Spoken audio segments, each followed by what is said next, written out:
to be.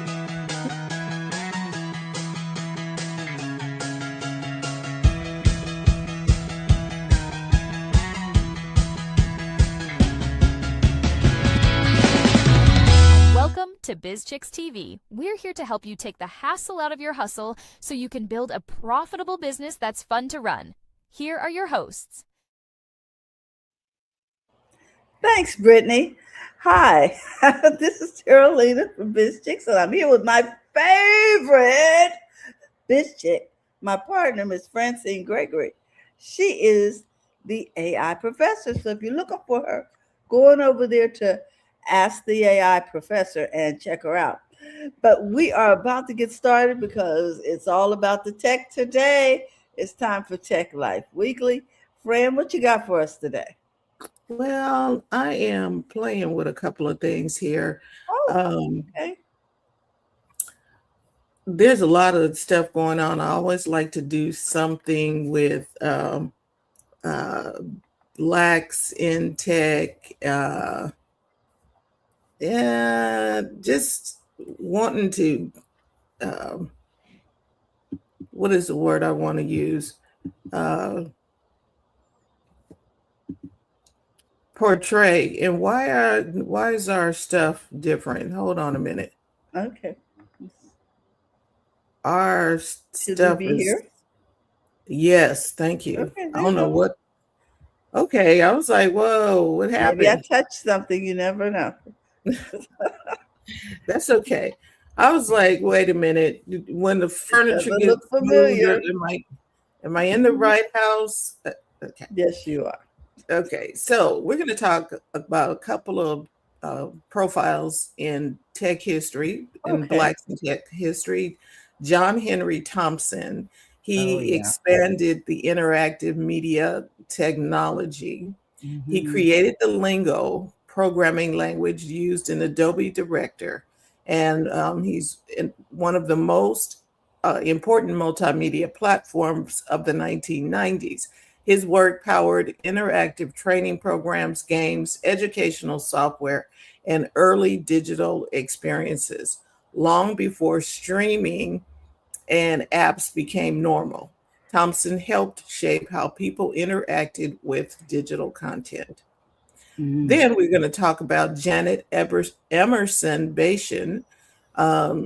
She became the first Black woman to hold a U.S. patent for web-based software, for a web-based software application. Her system helped businesses manage equal employment opportunity investigations and cases case tracking more efficiently. Her work demonstrated how technology could simplify complicated business and compliance processes. Let me tell you, can we put a pin there for a minute? Sure. Early in my career, I did investigations for the Human Relations Commission, which is the state equivalent of EEOC. EEOC was the federal, and then we had state agencies under them. And I had to write chronologies. I had to take witness statements, serve subpoenas. It was all handwritten. I can't imagine how much more efficient I would be today if I were able to just use a program, and for uniformity, like when you picked up somebody else's case off their desk, sometimes you couldn't read the writing, Fran. And this goes into the healthcare fields too. Absolutely. Because I've had an opportunity to see what one hospital does versus another one, and they are able to take records from one place to the other, and you didn't have to go by carrier pigeon anymore or somebody on a bike running the files. It's automatically they can wait for a letter from one hospital for the other, giving permission to share information. Somebody's going into surgery. And so they pulled up records from way back and they got it from the other people. So there is you know what I mean? There is a interconnectivity so Yes. that you can share information if needed. Yeah, That's called AI. And we, because a lot of people are thinking AI is like, oh my God. No, you're using it and it's making things easier. Your doctor doesn't, you don't have to wait on hold while they are trying to get the information from your other, maybe your health. primary care Yeah, physician.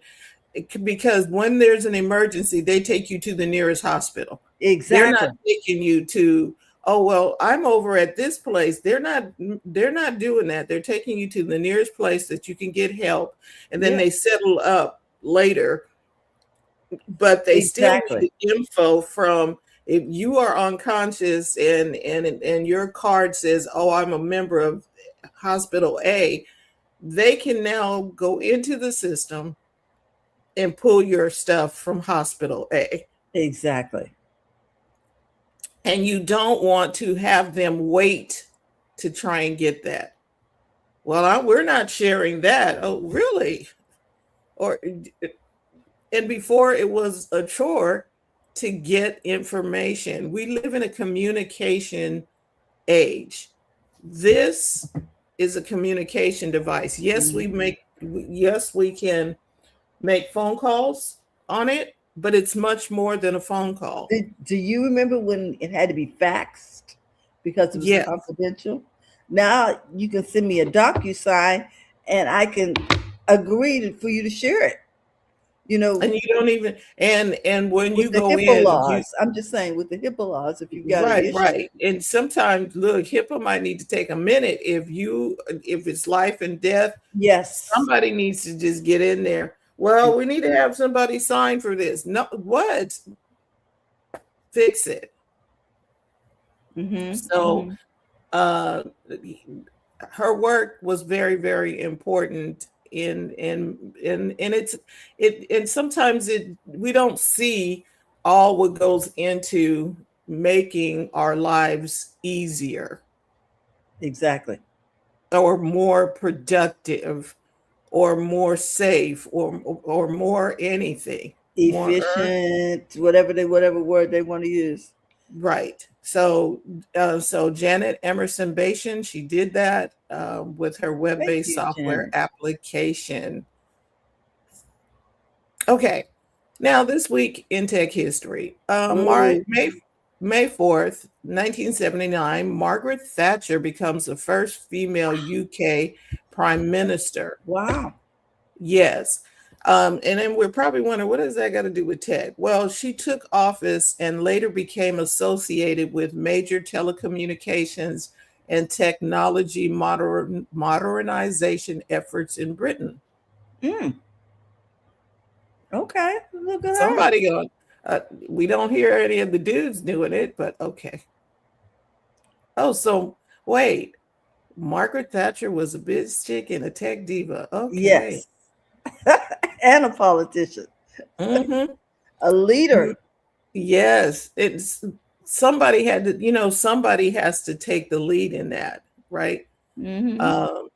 May 5th, 1961, the first American in space, Alan Shepard, becomes the first American to travel into space aboard the Freedom 7, accelerating America's investment in aerospace and technology innovation.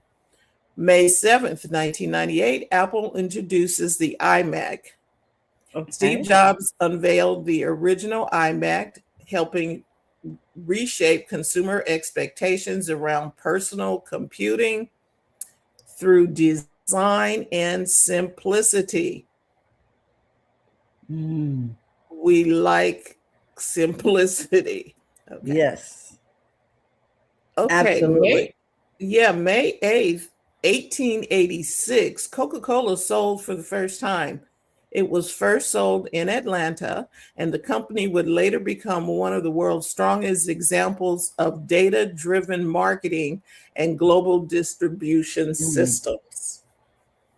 1886. Wow. Coca-Cola was 100 years old. Okay. May 9th, 2001, Wi-Fi Alliance is formed. The Wi-Fi Alliance was formed to standardize wireless networking technology, helping Wi-Fi become a worldwide communication standard. Where would we be? May 10th, 1869, Transcontinental Railroad was completed. The completion of the Transcontinental Railroad dramatically improved commerce, communication, and transportation infrastructure across the United States. It also enhanced the Underground Railroad, and it enhanced the whole communications field for people getting information about safe passage through different states. Yep. It was how Black communities got their news, from the Pullman porters. They just been in Chicago, now they're in Alabama, and they're sharing information about what's going on in each destination along the way to African American reporters. It takes civilian segregation. Everybody ate in the same place. Right. Everybody was on the what we call the Chitlin circuit, because we weren't allowed to eat in public places in many states. So citizen journalism began there. Yes. And the Pullman porters were really a lot more, what would you say, vested in that process than we realize. And they had signals to let you know, is it safe to get off here? Is it, different things. It was just a whole network. Yep. And I think at some point that needs to be taught. So let's talk about tech making some history this week. Okay. AI and business technology. OpenAI is continuing to expand AI agent capability. It's continuing to develop AI agents capable of managing, scheduling, summarizing documents, conducting research, and assisting with business workflows. And I, we talk about this almost every week, but it's doing other things. Last time I told you can check your email and help you sort through the email. Today I did, day before yesterday, I did an experiment. I wrote an article, asked ChatGPT to create an image to go with that article. And then I said, upload that article to LinkedIn, please. And it did. Whoa. Okay, we got to talk. And because I was like, this is a whole lot better. So they're making it where it's like I have my LinkedIn connected to ChatGPT. I have my Gmail mail is connected to ChatGPT. Excuse me. My Apple Mail, I wish it were connected, but that's okay. We might cross that bridge at some point. And you can have spreadsheets connected, and different things connected to your ChatGPT account so that you have a real digital assistant. You're not just asking it questions anymore. Yes. You're having it do stuff.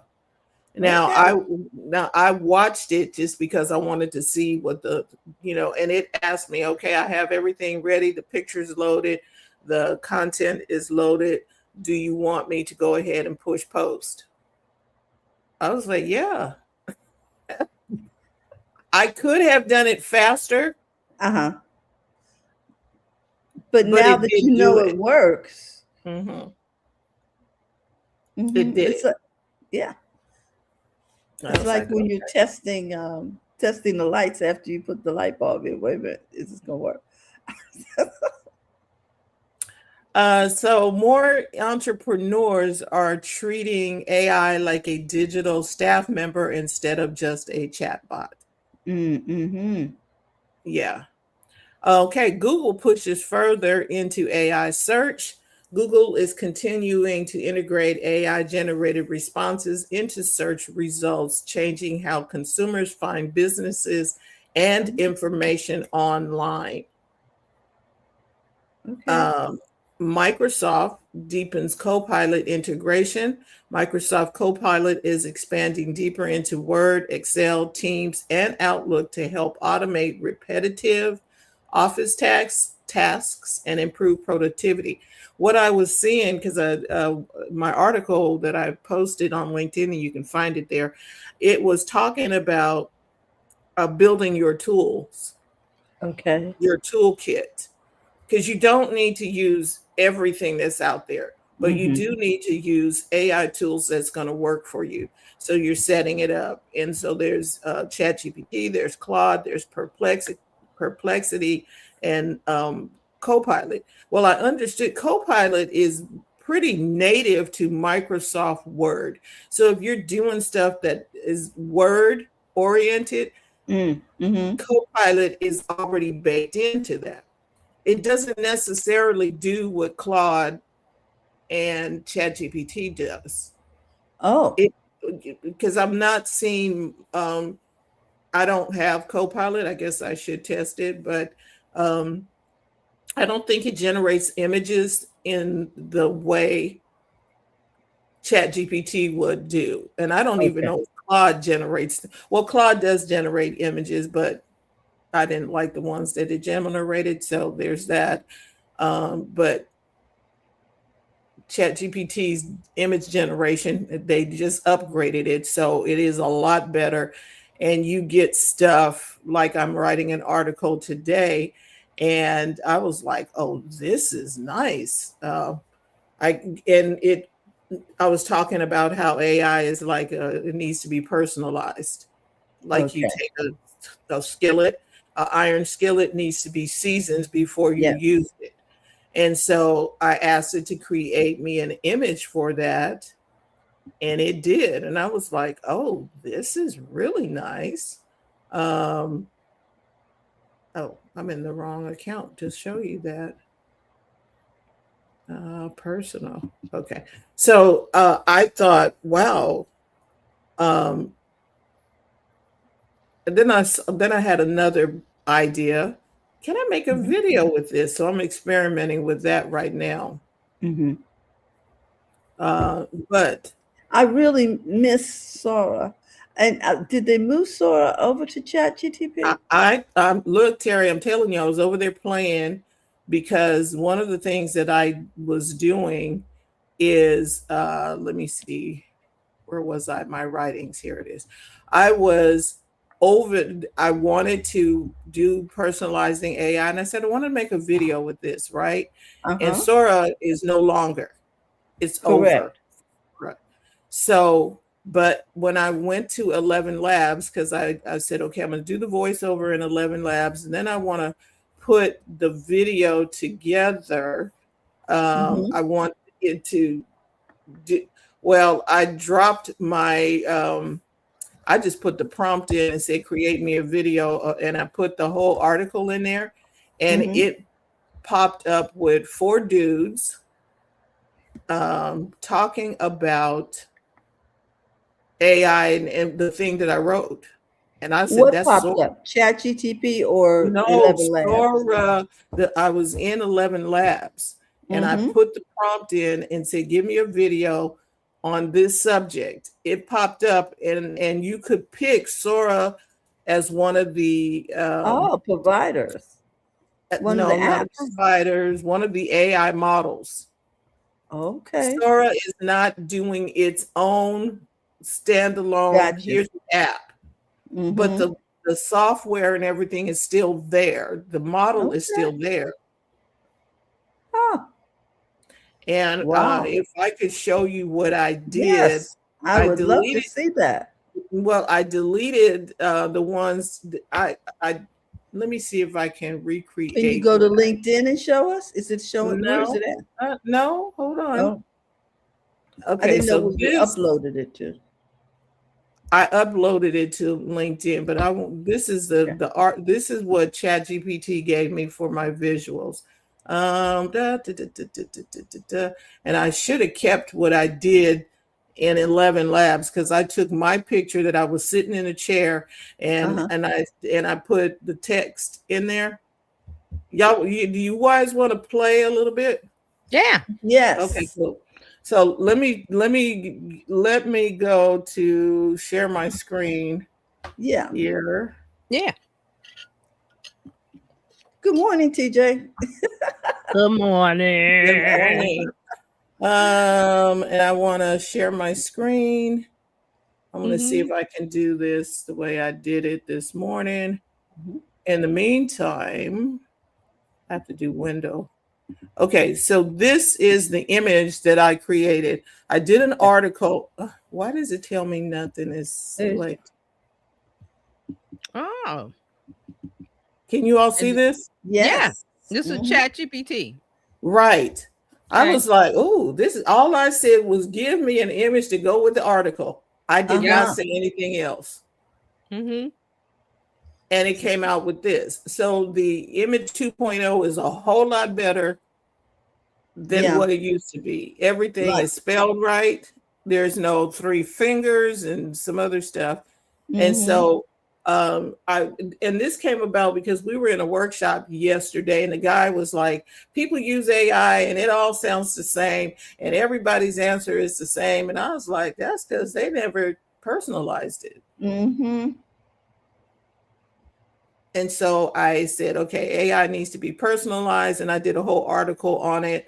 And it needs to be seasoned like you season a cast iron skillet. If you never season it, it's going to stick. It's not going to flow. The results are going to be flat, generic, and forgettable. So you have to season it. So that's what I created there. Then I thought, well, I'd like to have this in a, let me stop sharing that because that is done. I want this in a video. So I went to 11 Labs and I thought, well, I want to be able to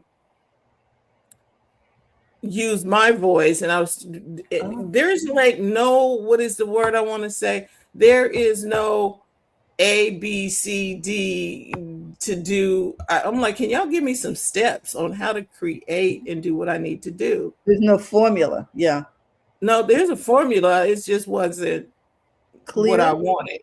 So I went to image and video, but I did this all on my phone.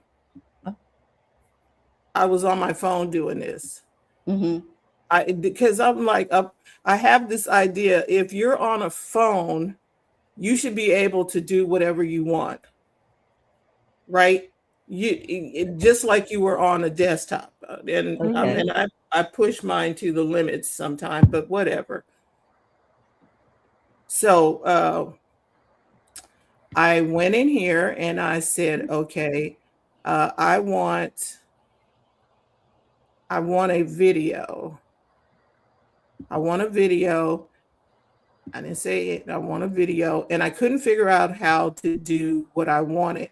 And so I went in here. Where is this thing? Let's see.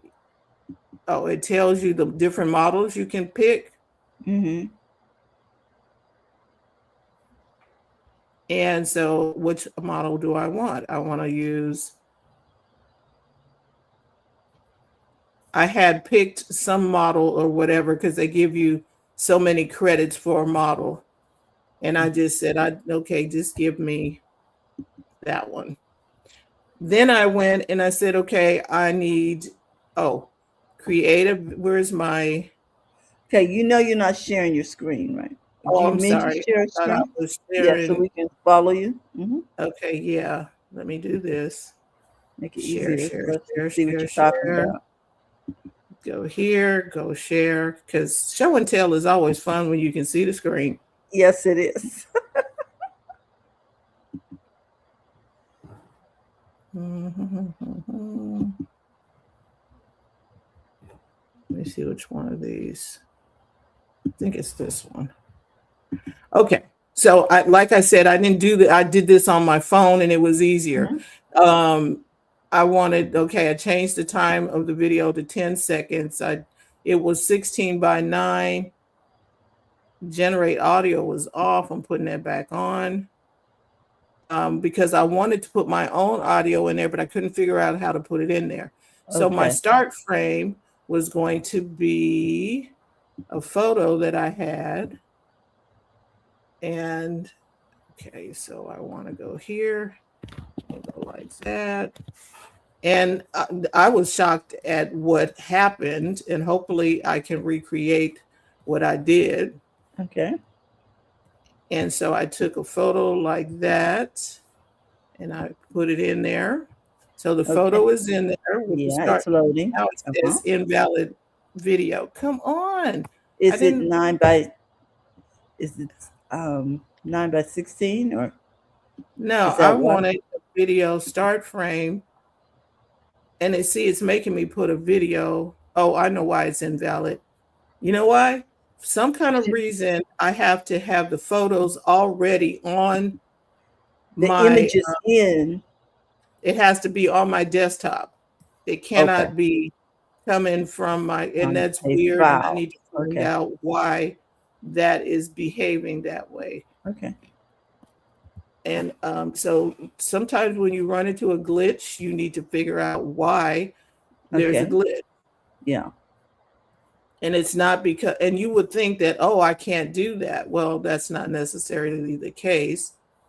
I need to make sure that this image is on a desktop or something. I cannot just. Okay, did you just do that like you're supposed to? Okay. I was like, come on, man. I gotta be patient because everything don't work the way you want it to. Okay, so this is a very long name, but whatever.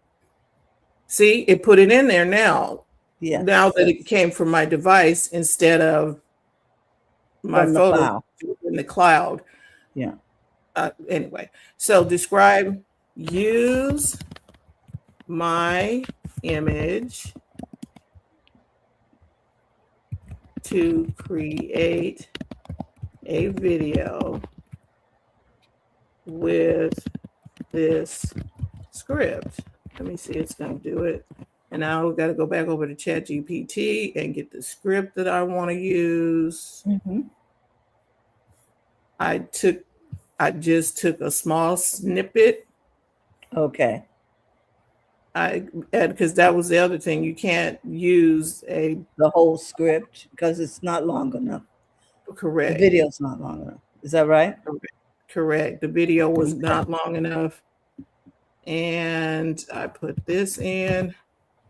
And see, you do stuff and don't quit. It's going to be messy. Oh, it didn't work, and people quit. Because we tend to think it's operator error because we're not really adept at these things. However, they're all new. I have to keep reminding myself, is anybody really adept since most of them are new? Okay, so I pushed a button. Hopefully I have enough credits. Wow, it's 3% down already. Okay. And so while we're doing this, I can finish. Did I finish all my tech history stuff? Let me look. It's still cooking.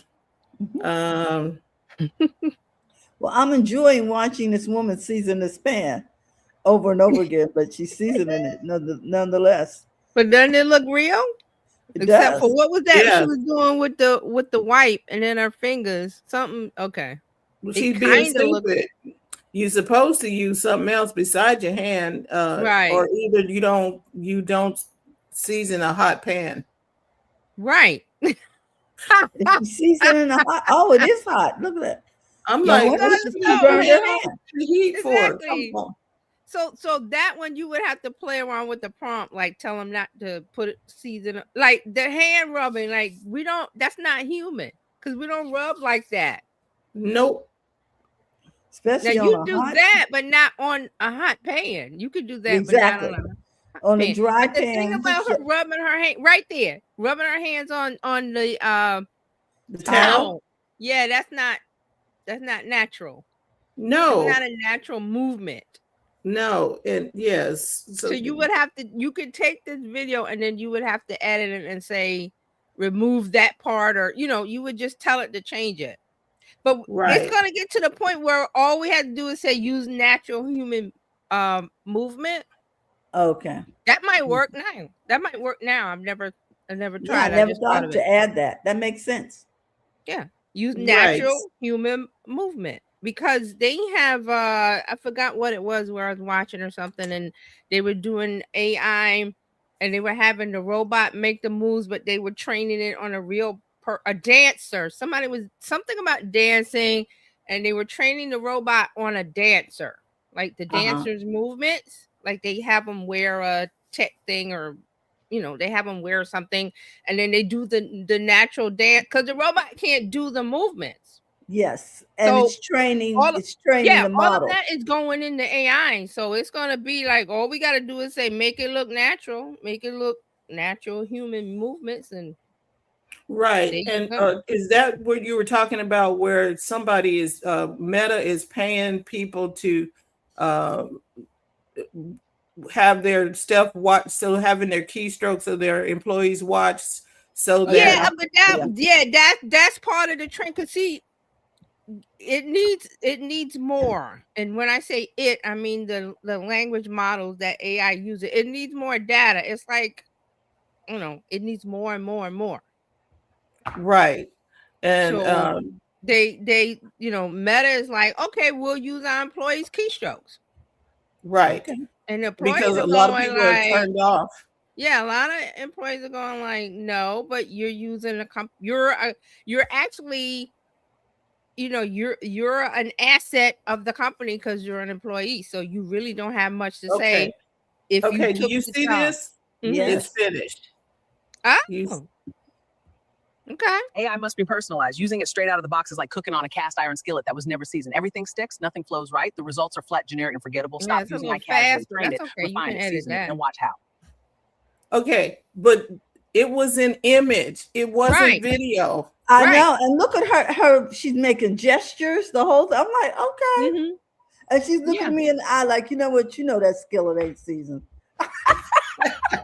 You see, the thing is, if you remember, AI it's really pattern recognition. So if you think about, if you use Photoshop or Canva and you use the tool, I forgot what the tool is in Canva, and it edits or it extends an image. All it's doing is taking the surrounding pixels and extending it out, pattern recognition. So video is the same way. They take the image and you tell the movement, and then it makes it go from A to B with pattern movements because it's a machine, because it's code. Okay, so this is mine. I might needed to give it more time. You understand? Oh, now I can like really do edits, but whatever. The point I'm trying to make is I did not have to. You did not have to set up a studio. You did not have to set up a camera. You did not have to sit in a chair. You did not have to put on an outfit, put on makeup, do your hair, blah, blah, blah, blah, blah. You just say, hey, this is a picture I want to use. I'm a business owner, so I got to get the content out like that. Right. And what I should have did was do this on 15 seconds. Okay. Do it on a longer. Right. So you can just come and adjust it now, but it's done. How long was that? 5 minutes? Maybe a couple of minutes. Okay. 5 minutes, you got some content. Right. And I was like, oh, so I got to get, I'm not happy with, because I actually did my voice to put in here, and I was looking for one of these models that'll allow you to take voice. Yeah, that the model that'll allow you to take your image and your audio. That's what I want. Right. Okay, and so I got to play with that later. But I was like really, really Now, impressed. are we still in 11 labs? Yeah, we're Yeah. in. This AI is must be 11 personalized. labs. Using it It's straight out of the box is asking like you, cooking on a what are you cast iron skillet working that was never on? seasoned. Everything sticks, nothing flows right. The results are flat, generic, and forgettable. Stop using I casually. Train it, refine it, season it, then watch how. Right. See, because it didn't have enough time to finish the sentence. Right. But So maybe, But you got the tool, maybe you got the should shorten tools the in there script. to make the changes. yeah, I can shorten the script too. Yeah. Yeah. And I was like, oh, really? So there, anyway, that is because we can now do stuff, and it's better than this chick with her hands getting dirty. Oh, wait a minute. What's this? AI must be personalized. Using it straight out the box is like cooking on a cast iron skillet that was never seasoned. Everything sticks. Nothing flows right. The results are flat, generic, and forgettable. That's how most people are using IA Open GPT Cloud. Yes, so it See gave down me there, different versions. what is 1.0x next to the bottom there? Is that the speed? 1.0x? When you show the video at the bottom, there's a timeline and then it says 1.0x. I don't know. AI must be personalized. Using it straight out the box is like cooking on a cast iron skillet that was never seasoned. Nothing flows right. The results are flat, generic, forgettable. That's how most people are using IA Open GPT Cloud. It's slowed down. No, that's not the playback speed, and I'd have to go somewhere else to edit that. This is 1080p, so this is giving me the different resolutions. Okay. Here's the thing. AI must be personalized. Using it straight out the box is like cooking on a cast iron skillet that was never in. Everything sticks. Nothing flows right. The results are flat, generic, and forgettable. That's how most people are using AI OpenTap PT Cloud. Yeah. You know what I do like this for, Francine? I love this for training purposes when we're explaining why you need to personalize it. Oh, okay. So they kept all my stuff, even though this is the one I use with Sora Pro, Terry. Okay. AI must be personalized. Stop using AI casually. Train it, guide it, refine it, season it. Then watch your results get sharper and more aligned. I'm your AI. Do you see the difference? Using the Sora Pro model cost you like 20,000 credits. And so you'll burn up some credits in a heartbeat. AI isn't magic. It mirrors what you teach it. If you stay vague, you get vague results. Train it to know your voice, your goals, your way of thinking. Oh, I didn't ask Season it like dude. I want you to use, my image or whatever. But it did this first. And then it did this second. Okay. And it's telling me what I use. So this is Sora, and this is 8 seconds. This is Kling, and this is 10 seconds. And this is LTX2 retake, whatever that is. And then this one was one that I created where they were seasoning the pan, and this lady don't know what she's doing with the eggs and stuff. So, right? Because she poured that in there. No, that reminds these two right here remind me of NVIDIA AI. Oh, okay. Yeah, y'all just making up something now. Okay. AI must be personalized. Using it straight out the box is like cooking on a cast iron skillet that was never seasoned. Everything sticks. Nothing flows right. Okay, so put an egg in there. Anyway, that's what I wanted to. I was shocked that you can actually do this now. And I thought when I hit delete, it deleted everything, but apparently not. Okay, so how do I stop the share? Go over here.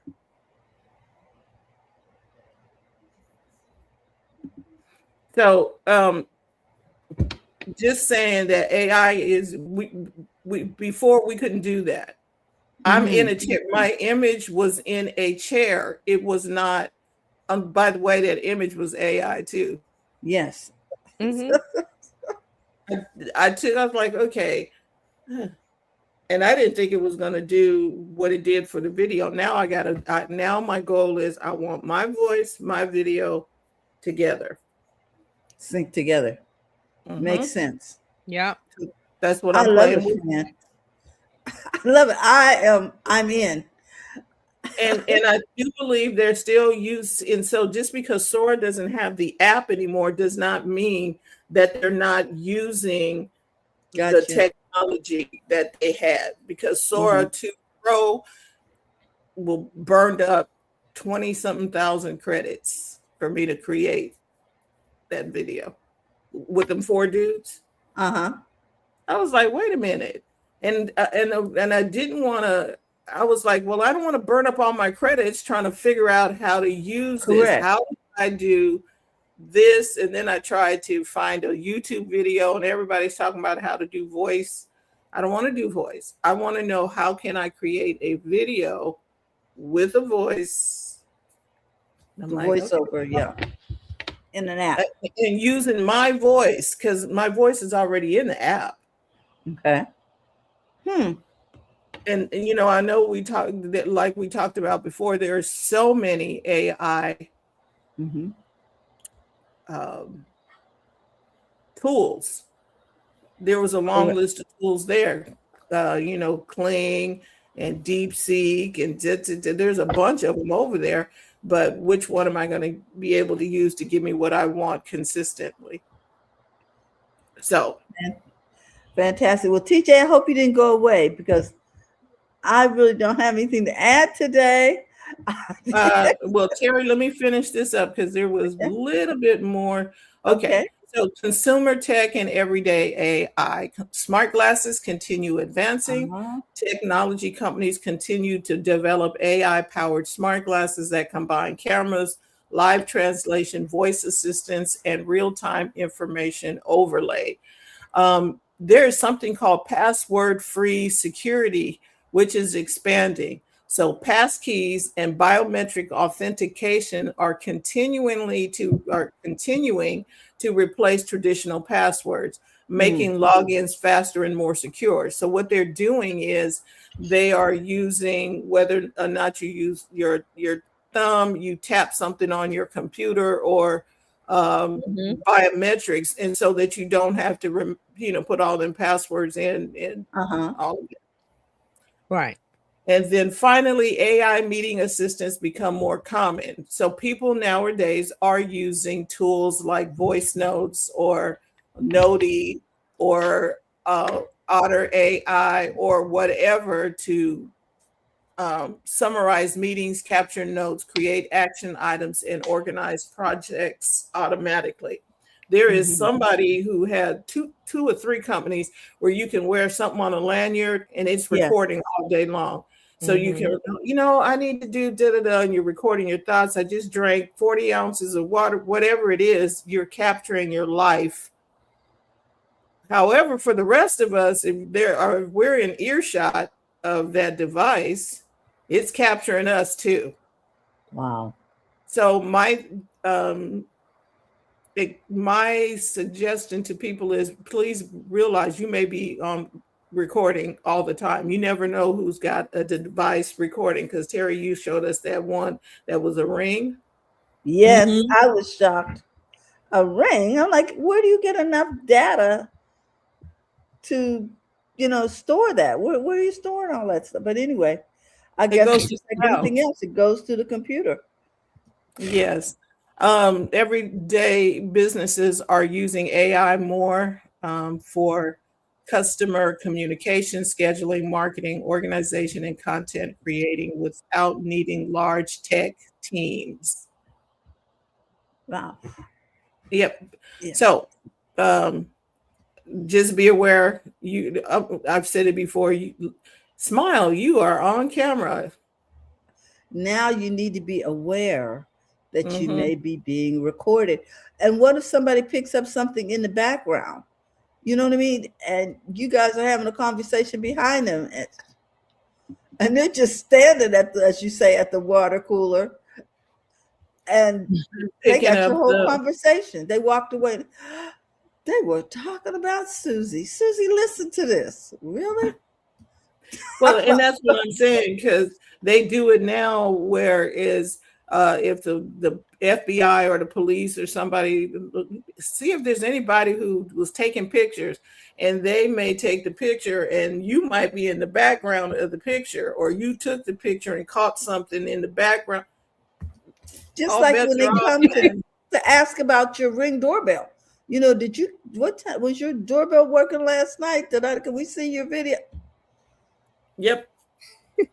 So everything is being recorded. So just be prepared. Yeah. Put on your best face. Make sure you walk out the hair. Don't wear a bonnet. Just make sure you're looking presentable, because you take the bonnet off to take the garbage out, people. Take the bonnet off. Yes. Oh my God. Seriously, because like the garbage man comes at between 5 and 6 in the morning. I may not want to take my bonnet off, even though I'm up. Well, you better get a cute one then. You know, so I'm just saying. It's just like, remember, take the head rag off. It's the same thing. All righty, Diety. Fran, that was fascinating. Wow. TJ, what you got for us today? Okay, let me pull up my notes, and I'm just making sure they synced, because we got we need to strap in, or we good? No, it's not anything earth-shattering. It's just they making changes. Let me make sure that my notes is synced to my iPad, so I can take a look. Just double check, because sometimes these things don't work. Okay, we're good. All righty, let me get back over here so I can see what I'm doing. All right. So this week in social media news and updates, we're going to start with Snapchat. As always, we start with Snapchat. Snapchat is bringing back one of its biggest failures, the Snapchat specs. Remember those? The glasses? Yes. Oh my God. Remember? Okay, so remember now, I believe, was this during the pandemic or before? I can't remember. It was before. They had the specs in the vending machines and stuff, and people were lining up to get them. So they are thinking about bringing this back as a big relaunch. And they are so Snapchat described the goggles as standalone wearable computer that blends the digital and physical world, helping you discover, create, and connect more naturally. So these new spectacle glasses will allow users to run applications and let users build their own software for AR usage. Now, spectacles were originally launched in 2016. I was thinking 2019. So 2016, and sold through specific Snapchat themed vending machines. So back then, the only function was to allow users to record up to 10 seconds of circular video that they could share. So that's what it did. It did 10 seconds. Now they're relaunching it to do some more AR, which is augmented reality, and AI, using AI. Oh. Okay. So they are saying this new model has AI, and here's a quote from CEO is it Evan Spiegel? What's so different about specs is that people are going to build software that's best for them, and maybe they'll share it with friends all over the world. That's real specific, right? From a CEO. That's real. Like, dude, I am not gonna create maybe no they'll software. share it with the world. I'm like, dude, come on. I'm now, not. This new relaunch of the product, it has no formal release date. So they're just talking about Snapchat spectacles. Now, remember, why are they talking about it is because of Meta, and Fran has appeared the Ray-Ban. What is it? Meta glasses. Meta Ray-Ban glasses. So Snapchat said, hey, we did it first, so we're going to reboot it and put AI. They did. And like I said, it was 10 seconds of video. That's all it did. It didn't really do much. So now they're going to make it do more. And guess what? The price will probably be higher than whatever it was in 2016. I was going to ask you, did they have a price range? No, it's just talk about discussion. So they want to let the public know we're working on it. Yeah. Because they don't have a release date. They didn't put any details. This is just, we're working on Snapchat Spectacles, and we're going to put all this great AI stuff in, blah, blah, blah, blah, blah. Okay, cool, whatever. Good for you, Snapchat. Yeah. Now, Meta has done a couple of things this week. First off, Meta will use AI to identify if users are underage. They're going to use AI because remember, they are going through, or they are still going through all of these lawsuits because of the access that minors have in the apps and things that are happening. And they just had the lawsuit where they lost, and there's more to come. Mm-hmm. So Meta is still trying to do things to make minors not, if you're under 13, you're not supposed to be on the app. First of all, if you're over 13, but under, I think it's 13 to 18, then there's a special section they want you to be in, the minor section. We're fine with that. The issue is that, like we said before, I said, how are they going to stop people from putting in a fake birthday? Well, they're working on that. So Meta will start to use AI to scan photos and videos for visual clues to see if a user is under 13, and therefore, they're not supposed to be on the app. Hold everything. Say that again. Did you say for visual AI? They're going to use AI to scan photos and videos for clues, visual clues, because the AI can determine by bone structure if you're under 13. So the camera's going to, they're going. No, not the camera. No, this is for kids under 13 who sign up and say, I'm going to beat the system and I'm going to use a birthday that says I'm 18. Yeah. They get on, they use it. They take, what do they do? They take selfies. They take pictures. Me and my friends, AI can determine by bone structure, you're not 18. Okay. You're 11. Once they start using it. Gotcha. Yes. And that's, well, if you're on Instagram, that's what you're going to do. You're going to start taking pictures of yourself. Uh-huh. Yeah. That's what that group loves to do. Gen Alpha love to do selfies. Well, they're not taking pictures of the sun and mountains and the park food and all that. No. They're doing their friends. Yeah. So Meta is saying, hey, we got you. If you want to subvert the law and put in a fake birthday, once you get through the gate and you start using it and uploading photos of yourself, we're going to use AI to determine, using AI, and it can determine that you're 11 instead of 18, because that's the date you put in, or whatever date they put in to get over the 13 gate. Yeah.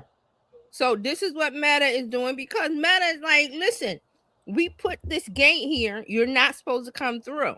If you jump the gate, we're getting penalized on the other side because you're a minor. You're not supposed to be on the platform because you're 11 or 12 or whatever.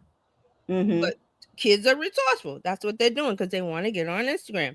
So here's the quote. We want to be clear. This is not facial recognition. Okay. Our AI looks at general themes and visual clues, for example, height or bone structure, to estimate someone's general age.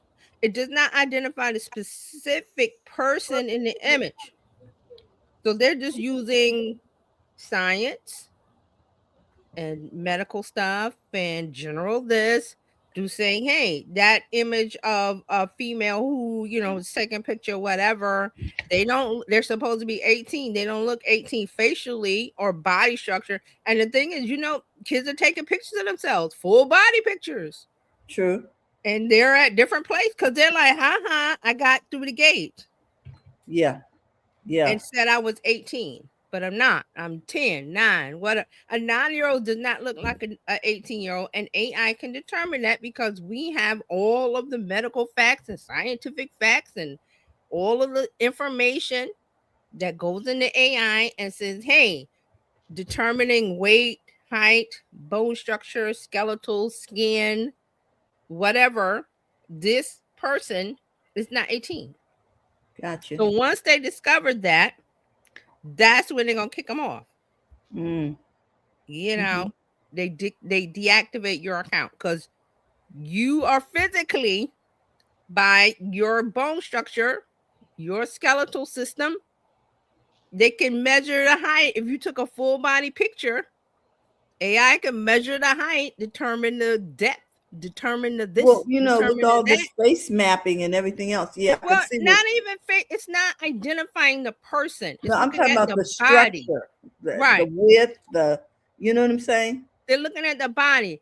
A picture of a 9-year-old is not going to look like an 18-year-old. So a full body thing. Okay. It could be full body. It could be face. It could be what AI can do that it's because a 9-year-old, 11-year-old, 12-year-old does not look at 18, 20, whatever date they put in. Yeah, it's sort of like what do you call it? Metadata forensics.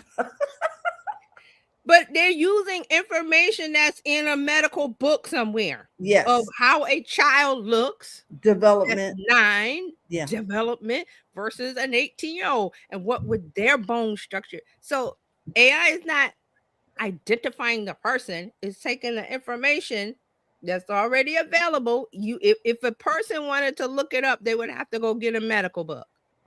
AI doesn't do that. It's already in, and they go because the thing is about AI and the medical field, it's going to start identifying things that the humans can do. What are the people that they look at the cells and determine if they have cancer or they have there's somebody's job to look at the slides. It's already doing that. Yeah. Sorting the cells. Yeah. Right. It's doing that. So it's going to identify things that are medical. Yeah.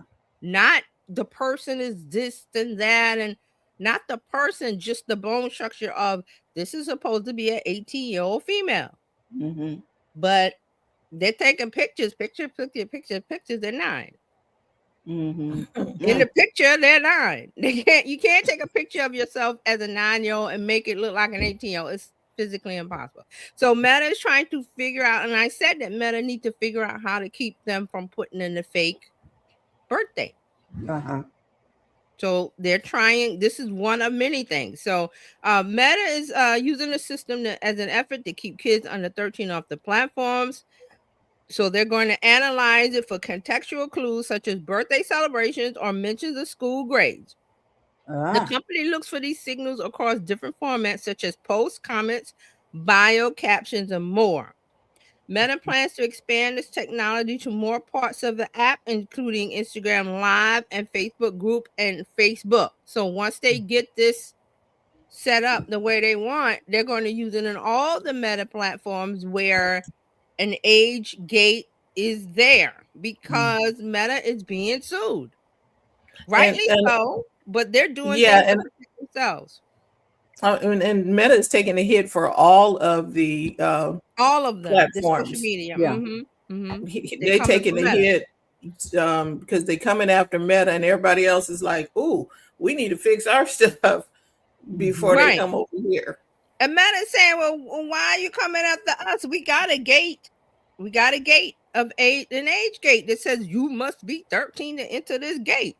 And I went to 11 Labs today, and I set up an alternate account, and it said, "Do you acknowledge that you're above 18 or above?" You have to check that box, or you're not going in. So, but you can lie. Yeah, they have the age gate, but do they have to be accountable for people who lie? You know what I mean? That's fraud. You know, in court, you know what I'm saying? But see, people are suing and getting money because we have lawyers. Because the lawyers are bringing up the suit. And when one thing happens, then there's a precedent set. Right. And now everybody else is going to start suing too because, they got away with that, or they got the money and they settled. We can get money too. After you put your kid at 6 years old in front of the TV or in front of Facebook or give them a tablet, and now you want to sue because your mind ain't right now. Right. Exactly right. So Meta is like, we put the age gate there, but they're getting through by being wily and putting in the cousin's birthday. And we're going to do something to stop that, because we're not going to allow children under 13 to be on. They're not supposed to be there at all. Correct. They probably saying, have to do the parents. Thank you. What are the parents? We always talk about what are the parents, but we're gonna set that aside for now. They're supposed to be doing things, but Meta has to do this also in a way that doesn't disturb or upset the 18 over crowd, because we're adults. We're like, well, why am I going? I'll put my birthday in, whatever, but after that, don't bother me.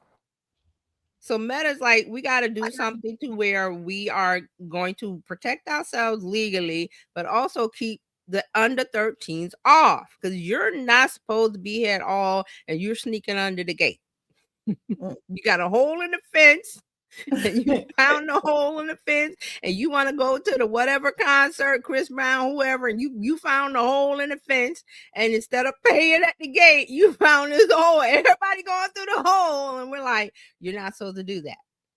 So Meta's like, we plugging up this hole. So I don't have a problem with it, because it's really I don't have an issue with it, because Meta is going, okay, these are the 13 to 18. They're not going to do this for 18 over, because go on through. You're 18 plus. They're going to look at this for the under 18s, and especially the under 13s, because you're not supposed to be there. You're not supposed to have an account. You're not supposed to use your older cousin's account. And if you do that and you go on and you start taking pictures of themselves, because that's what they like to do. Oh, we're at the skating rink, we're at the movies, we're at the whatever, here are all our friends. Meta is going to start going, well, all of the things that you say and talk about sounds like it's under 13 activity. See, they can look at this as a human behavior psychology kind of thing, because a 9-year-old is not going to talk about what an 18-year-old talks about. Right. Or 21. So they're going to use that. So that's a combination of things. I don't have an issue with it. Go ahead, Meta. Do what you got to do. All right. So Threads. Let's see what they're doing with Threads. So Threads, they are... here we go. So they're rolling out messaging on the web. This is one of the things that has been requested, which means that on a computer, when you use a browser and you go to Threads app, you're able to use the DM messaging part, because that is on the mobile app. It's there. It's just that when you go to the desktop, you're not able to see the messages. Just like if you go to facebook.com, you can go see the messaging, the messages that are on the messages app on the app. Okay. So this has been a request. Remember, Threads is still new. They didn't come out with all of the bells and whistles. So they're adding this on. So here's a quote. They said, our most engaged people spend time on the web because they're at their desk, tapped in, using Threads for longer sessions. A conversation app needs to work wherever you are, and now it does. So the web version of Threads includes a messages tab that opens your DM inbox, along with a request section where you can view all incoming message requests. You can also search your messages and start a new chat on the web, which you couldn't do before. So now you can. Also, Threads is adding playable music stickers. And you're like, why? Because these are the things that the Gen Alphas and the Gen Zs love. They love these little cutesy things, emojis and notes. And we're like, I don't want to play no music sticker. All right. So Threads is testing a playable music sticker in the app, which will enable users to attach specific songs to their thread post that they can be played by any viewer in the stream. So it's going to be whatever song, instead of putting it on the, like on Instagram, you can attach music to your post. Threads is saying there's a sticker and you'll be able to add the music song. And then when the people that follow you tap the sticker, it plays the song. Okay, so the new Threads new music sticker will be displayed with a thumbnail image of the cover art for the music track. Tapping the play button to the right will play a sample of the song, providing a means to directly share music and stream. So, you know, again, they're trying to do a TikTok thing. They're trying to do a Spotify or Apple Music or whatever. So they're also trying to connect with music labels and record labels that have some kind of, you know, have deals here with money. So that's something that, you know, this crowd wants. Remember, Threads goes more millennial than anything. Okay, well, yesterday I saw somebody trying to sell me a digital card that had music attached to it. Not that I was interested. Charged me a fee for having that placed in their directory. All because it played music first and then did a... Okay, so this sticker is not widely available. It's in testing, but it's going to, you know, probably become another feature option within the composer, along with images, polls. You know, when you go to make a post in Threads, there's a whole bunch of things you can add. A playable music sticker will probably be one. So they're working it out. It's not ready yet, but they're working it out. Also, Instagram is testing optional AI creator labels. Now, this gets back to AI and is it AI or is it real? Is it AI? And we had talked about this. So Instagram is trying to increase transparency around AI generated content. And they're testing a new account level label that will allow creators to self-identify as an AI creator. And this is where I have the issue with it, is because it's self-identified. Just like YouTube has their option where they ask, when you upload video, they ask you, did you use AI to make this? And you could say no, and it could be all AI because it's self-identified now. It's not to the point where a platform will automatically, even though we're going to get there, it's going to automatically know that this is AI. We're not there yet. So now platforms are asking users to self-identify. Did you do this? Yes, I did. Did you pack all your luggage? Did you pack your own luggage? Yes, I did. And then you get through there and it's like, oh, there's some things in there like, well, you didn't pack. Oh, I don't know what happened. So this is what I don't like, is that it's self-identify at the moment. So you self-identify as an AI creator. It puts a label on your profile and alongside your posts and reels elsewhere in the app. Now, here's the quote. This profile posts content that was generated or modified with not the quote. This is what it will say. This profile posts content that was generated or modified with AI, but you have to self-identify. So you can make AI content and put it up and not click this little button or whatever the process is to add this to your content. So according to Meta, the new labels are an effort to raise the bar on AI transparency on Instagram.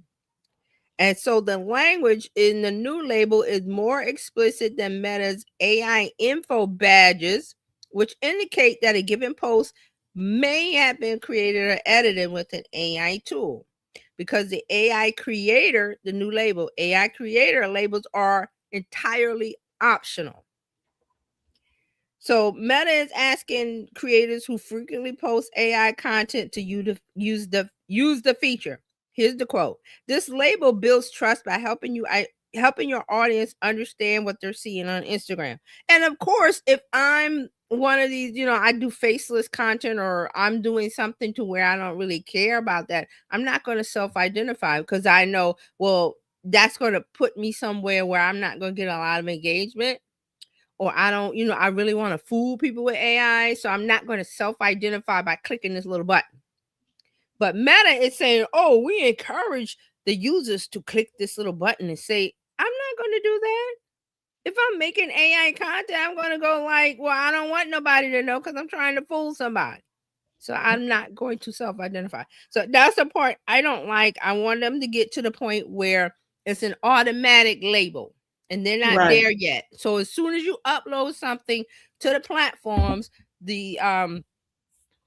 code or the program or whatever's going on is going to automatically know that it's AI. LinkedIn does that. Yeah, they're automatically gonna slap the A. Boom, this is AI. Not self-identify. Oh, are you going to confess? No. And that it takes a little bit more time to go in there. Now I gotta check this box. I'm like, come on, just identify. Did you use AI to make this video, but you used the 11 Labs for the voice, or you made the picture in Nano Banana. You're not going to self-identify. You're going to go, nope, and slap it and keep going. But there's going to come the day when you upload some content and it's automatically going to stick that AI button like a good housekeeping seal. Boop. You're not going to be able to get past it. Not anywhere. So I'm waiting on that day, because we're getting to the point where people are being fooled by AI so easily. I'm to the point now when I see stuff and I'm like, let me share this because this is cute or funny or that's unusual. I have to stop myself and wait a minute. That might be AI because the dog isn't really doing something. There was one with the couple was getting married and the dog did something to the cake and everybody was like, oh, I was like, oh my God, it was AI. Mm-hmm. So the people weren't real. The dog, the cake, the thing they did at the wedding. I'm tired of being fooled. So I just go automatically. That ain't real. That's not real. I mean, you really have to have that mindset. And for example, like the Met Gala ball was on Monday. And then I was looking at, because I was in one of my discussion forums and we were talking about the fashions, like everybody wanted to see the dresses and stuff. So we were sharing posts from somewhere. I forgot where we were sharing it, but people were making AI photos of this person or that person. Oh, so-and-so is at the Met Gala ball, when they weren't. Like somebody's mother, one of the influencers' moms. And they took a picture and she was on the steps with the gown and the thing. And everybody was like, oh, that's so-and-so's mom. AI. So I was like, you know what? I'm not going to use any of the posts with the photos from this platform. I'm going to go to Getty Images. Anybody know Getty Images? Getty Images is where all the photographers at any kind of big event, the Oscars, the Met Gala, whatever, award shows, they all put them in Getty Images. There's another one, I think, called Splash Images. There's a couple of photo, forgot what it's called, photo services, photo editing, photo licensing. So they can get paid. So I was like, and you can go to Getty Images and look, it'll just have a watermark on it that says Getty Images and the name of the photographer. But you can still go and see. So I was like, okay, is so-and-so really there? Let me go to Getty Images and look and see if they were there. And it was a whole ton of things. And it's all fans of this celebrity, fans of that celebrity, mad because their person wasn't at the Met Gala ball. So they made up, they went to AI, make so-and-so be a guest or be on the red carpet or be on the stairs at the Met Gala ball, and AI makes it. So they put it online, and I'm like, wait a minute, it's so real. So I was like, listen, in order for me to share this with my group, they gotta really be there, because I posted things and they said, oh, that's AI. They weren't there. I'm like, what? They weren't there. So now you have to go to a previous source, like anything that's pre-AI. Getty Images is pre-AI. Like the news sources are anything that's established that's pre-AI to check. And I hate that, but that's where we are. So now, does that give the traditional news media more credibility, because they were losing so much credibility because they're doing some things? It's just that a way of now you have to double take. Now you have to double check. Now you have to stop yourself because you could automatically share video. We've talked about this when, Rodney King things and all of the, when Rodney King trial happened, all that stuff happened, we believed because they had video. Somebody had to have a camera, one of those big cameras with the big cassettes in it. And we trusted that because that was like, nobody was walking around with video back then, video cameras. Some people were, but a lot of people weren't. Everybody has a phone now. Yeah. Right. Everybody has a phone. Now everybody has AI to make, whatever they want. And I was saying about the Met Gala thing on Monday, fans that are mad that their celebrity wasn't there or they want to put their celebrity there, went and made tons of it. And I was like, I'm just so frustrated. So you know what? I'm gonna just go to, because I know to go to Getty Images.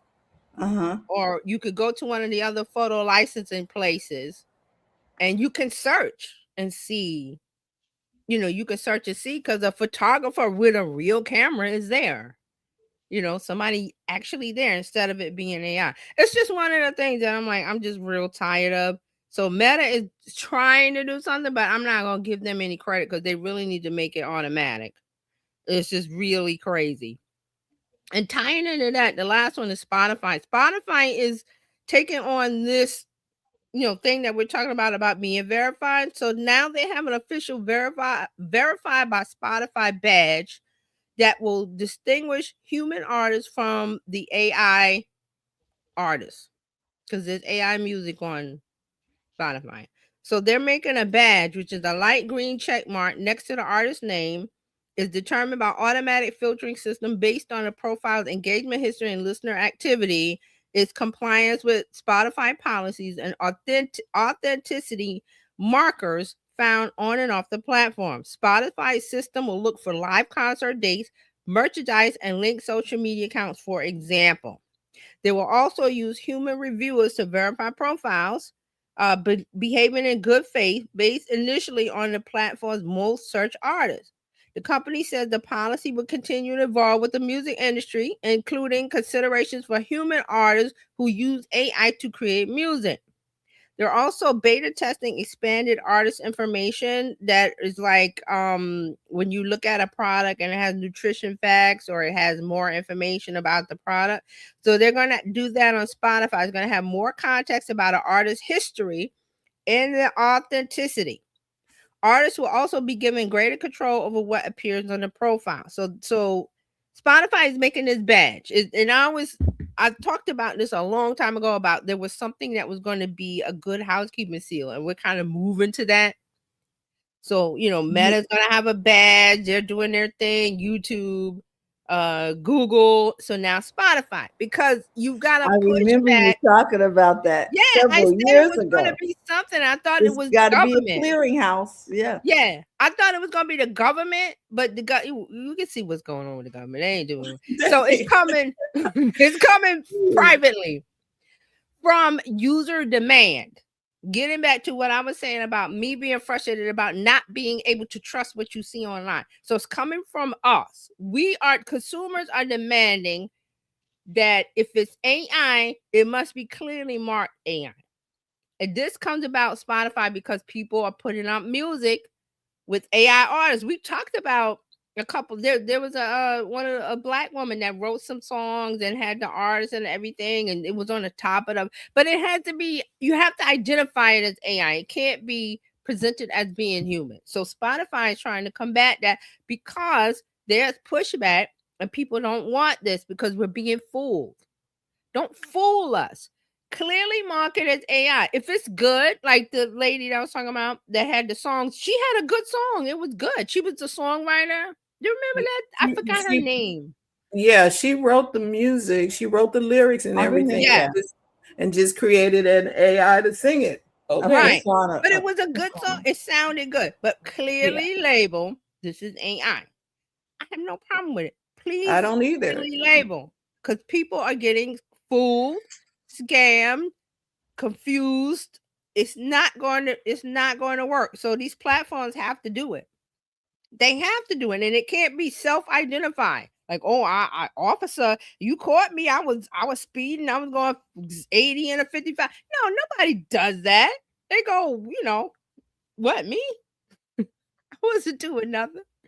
So that's what I mean. It's like we got it. We have, these platforms have to do it. And we're inching slowly to that fact because we've got minors. Look at what we were talking about with Meta. We got minors trying to get on and they're trying to do things and they don't, what's driving all of this is Meta doesn't want to lose all the millions, even though it's a drop in the bucket for Meta.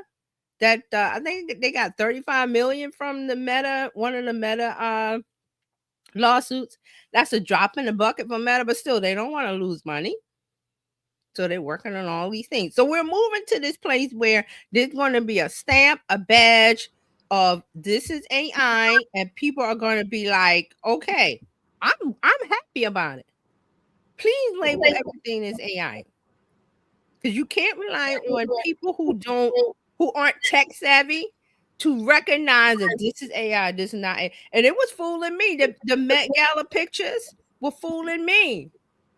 And they were like, oh, I think it was somebody's mom, Black China mother was at the Met Gala ball. And then they took it and put it online. And somebody said, she's not there. But I was like, it looks so real. It was AI because the fans of her want the mother to, it's crazy. I just laugh. And Dr. Taji knows what I'm talking about, right? It's crazy. It's really crazy to length these fandom go to put their star at the top of something or to be the biggest or to be at the Met Gala ball or to be this and be that. I'm like, I don't got time for that. I'm sorry. I don't got time for that. Either you're there or you're not. Who cares? Big whoop. If this is your fan, if you're a fan of a singer or an actor, just consume what they're doing. Don't do that. So that's what I have for you this week. My rant. But all right, Dr. Tachi, you came right in on time. No. I guess I did. May not come when you want him, but he'll be right there, right on time. And looking all tropical, you look great. I love that. I love the hat and glasses and the shirt. It's all very Florida, Miami, very Miami Sound Machine or whoever. Oh gosh, very fashion forward. Thank you. Yeah, we know where you live.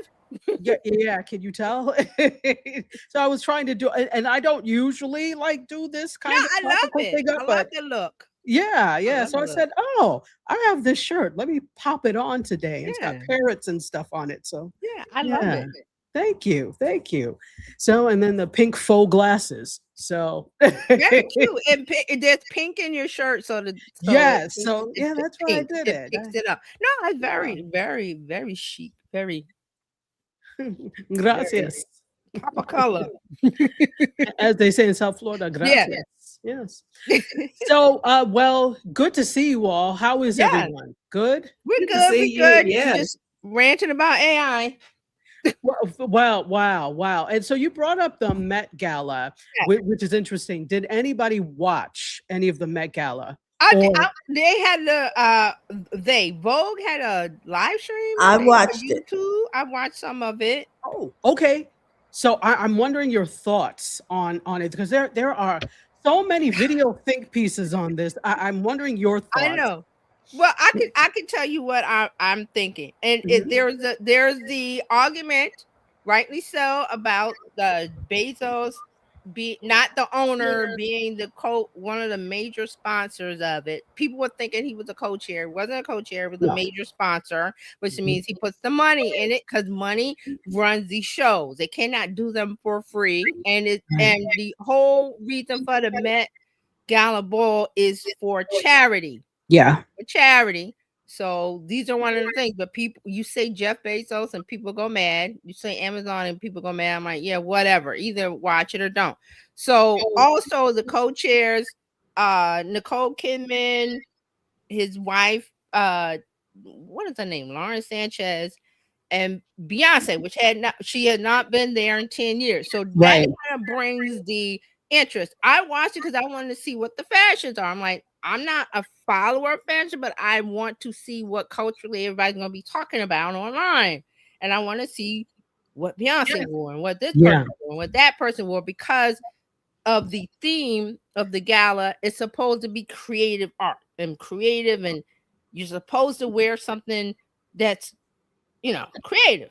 A lot. I didn't see a lot of that. People played it safe, rightly. When I don't know, rightly so.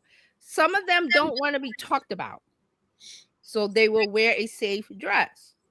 But that makes people throw tomatoes and go boo, because I guess you're not. The theme is costume art. You're supposed to artistic. Then go to the museum. It's right around the corner and take a look at something and come up with. Also, I heard this argument, well, not argument, but that a lot of the fashion houses did not buy tables. I'm not sure of that. I just heard that there was a lot of tables. So it's very expensive. What is it, $100,000 a plate or $200,000 a plate, or so? I'm not sure. I don't know. I had the number for that, and I can't remember now. So I'll have to. It's some look it big up. number. Yeah. So of course, a lot of celebrities go on the dime of the fashion house or the label or the studio or whoever wants to, you know, because it's all PR.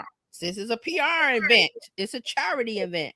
So all of that to say is there's a lot of talk about it and a lot of hate, but I'm like, I don't focus on the things that I don't like. I wanted to see it. I wanted to see some of the things. I'm not a follower, but I was like, okay, I'm curious. I want to see because I want to be distracted from the real stuff that's happening, because you know we got stuff happening.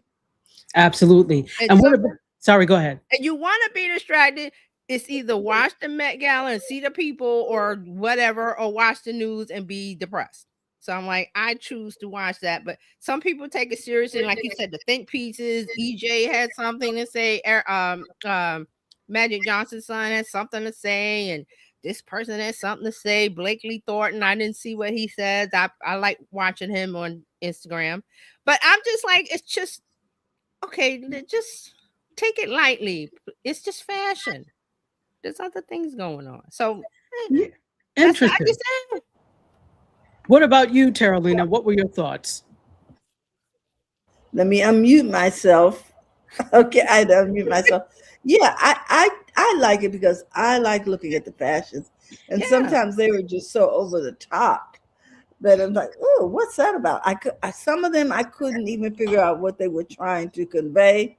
This year it was about the body. Costume, so you got a lot of different interpretations of what's going on with the body. I love Beyonce's costume. Those heels were 10 inches. Who can walk on that? I don't know how she did it. But the skeleton dress was based on a piece of art by a Creole artist. Yes. A Black woman. And it was gorgeous. So nobody got, well, some people got that, but a lot of people were like, oh, why you? I just hate that kind of stuff. Do the education, because she doesn't do things lightly. There's a reason why. So she's highlighting a Black woman artist. A lot of them did that. Amy Sherr did one. Angela Bassett did her dress reference a Black artist. So I like that part of it. Well, I'm looking over here on Cosmopolitan, and it says that the tickets started at $100,000 a pop. Yeah. Okay. And that was a $25,000 increase from last year.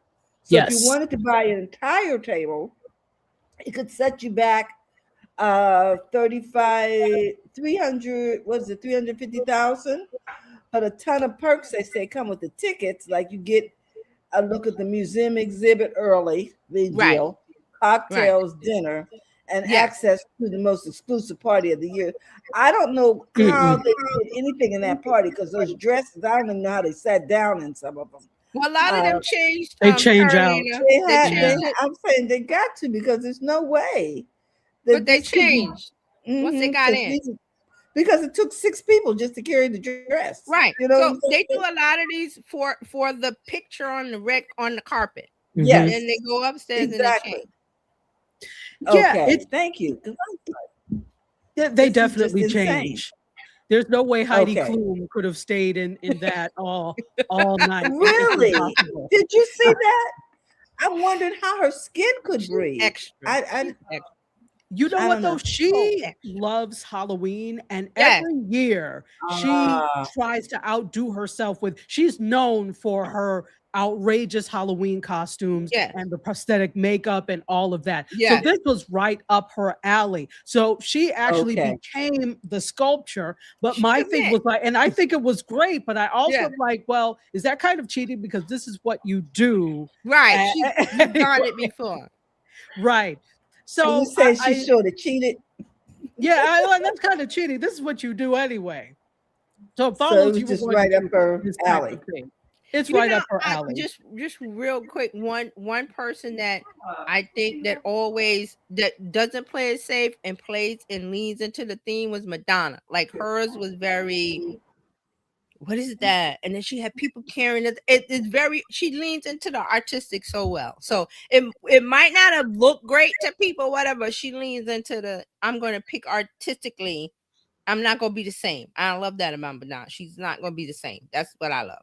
So, you know what I think they need to do is, it is a red carpet, but sometimes especially this, since there's a theme, people are like, well, what does this have to do with XYZ? And they have to wait till after the fact to find out what it was. So maybe they should start doing things where there's some description at the bottom of the screen, at least for the broadcast ones, so that we know, okay, it's based off of this. Well, the person that was talking with the Vogue one, whoever doing the commentary, have some kind of card or have some kind of sense before the person comes that, oh, Madonna is coming referencing this piece of art. You know, something for the masses that don't know art like that or fashion. Exactly. It's almost like, you know, when you're at graduation and you have to hand the speaker the card with your name on it. Yes. That type of thing. Right? You have to be introduced with the card. Yeah. Absolutely. So that would help. Yeah. Well, something like that. Who does a fashion show without a card on the models? I mean, even amateur fashion shows have prescriptions for the commentators.